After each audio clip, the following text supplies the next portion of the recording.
లో రఫ అంటే ఎన్నికలు ఉంటాయి. అప్పటికి 5 సంవత్సరాలు గడిచిపోతుంది. 29 ఎన్నికలు ఉంటాయి. అప్పుడు వాళ్ళు పోటీ చేస్తారు. తెలుగుదేశం పార్టీ కూటమి కూడా పోటీ చేస్తుంది. వాళ్లకు అంటే జగన్మోహన్ రెడ్డి గారికి 88 మ్యాజిక్ ఫిగర్, 175 టోటల్ కనుక అందులో సగం 88 మ్యాజిక్ ఫిగర్ దాటిన తర్వాత గంగమ్మ జాతరే. రఫ అంటే నరుకుతారు. గంగమ్మ జాతరలో పొట్టేళ్ళని బలిస్తారు కదా. గంగమ్మ జాతరలో పొట్టేళ్ళని బలిచ్చినట్టు రఫ 88 దాడితే, సార్ పాత్రికేయ సోదరులారా, అయ్యా సిబిఐ న్యాయమూర్తి గారు, అయ్యా న్యాయ వ్యవస్థలో ఉన్న పెద్దలారా, అయ్యా హైకోర్టు చీఫ్ జస్టిస్, సుప్రీంకోర్టు ప్రధాన న్యాయమూర్తి గారు, మీ అందరికీ చేతులెత్తి నమస్కారం చేసి కోరుతున్నా. ఏమిటి సార్ ఇది?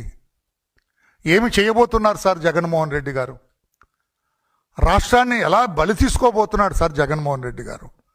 29లో రఫ 88 మ్యాజిక్ ఫిగర్ దాటితే గంగమ్మ జాతరే. అది ఈరోజు చూపించారు సార్ అక్కడ. ఇది వీడియో ఉంది కదా, ఆ పెట్టి వీడియో చూచు. అదిగో చూడండి, ఎయిర్పోర్ట్ దగ్గర, బేగంపేట ఎయిర్పోర్ట్ దగ్గర అదిగో ఫోటో. 29లో రఫ 88 మ్యాజిక్ ఫిగర్ దాటితే గంగమ్మ జాతర. గంగమ్మకి పొట్టేలిని బలి ఇచ్చినట్టు తెలుగుదేశం పార్టీ వాళ్ళని నరికేస్తాం, మెడకాయలు కోసేస్తాం, గొడ్డలతో నరుకుతాం. అదే కదా జగన్మోహన్ రెడ్డి గారు. ఏంటి సార్ న్యాయమూర్తులారా, ఏం చేయబోతున్నారు సార్ రాష్ట్రాన్ని? ఇది చూడండి, వాడు ఎట్లా పట్టుకున్నాడు.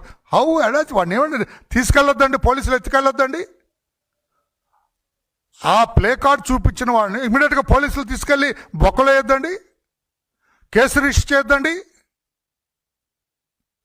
నేను తెలంగాణ పోలీసుల విఘ్నతగా వదిలేస్తాను. నేను ఇంతకంటే ఎక్కువ మాట్లాడు. ఇంకొక వీడియో